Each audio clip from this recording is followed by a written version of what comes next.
আছো বন্ধুরা? আজকে আমরা আলোচনা করব প্রাচীন গ্রিস এবং তার ইতিহাস সম্পর্কে। গ্রিস এটি হলো একটি প্রাচীন পশ্চিমা সভ্যতা। গ্রিস, আমরা এই দেশ সম্পর্কে অনেক কিছু চিন্তা করি, যার মধ্যে আছে সান্তোরিনি শহর, সেখানের বাড়িগুলো সাদা এবং নীল।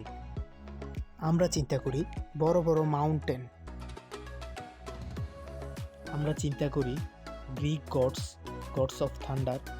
কিন্তু গ্রিসের অনেক ইতিহাস এবং সমৃদ্ধিও রয়েছে, যার সম্পর্কে আমরা অনেক কম জানি।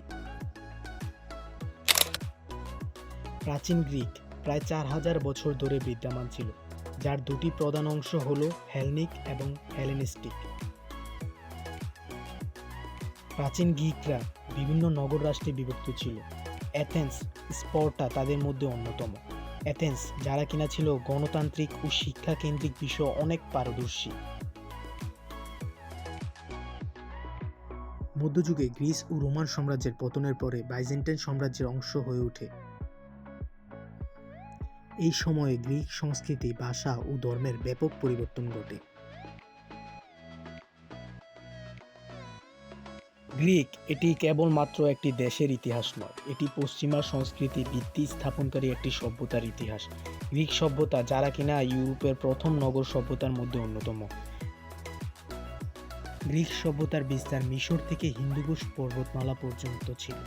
প্রাচীন গ্রিক পুরাতন দেবদেবতা, বীরদের গল্প আজও বিশ্বজুড়ে ব্যাপক জনপ্রিয়।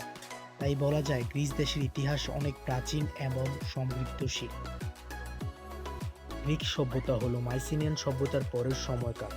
সুতরাং গ্রিসের ইতিহাস প্রাচীন সভ্যতা, সাম্রাজ্য, যুদ্ধ এবং সংস্কৃতির এক দীর্ঘ এবং জটিল যাত্রা। এটি কেবল গ্রিকের ইতিহাস নয়, বরং পশ্চিমা সভ্যতার বিকাশে এর গুরুত্বপূর্ণ অবদান রয়েছে।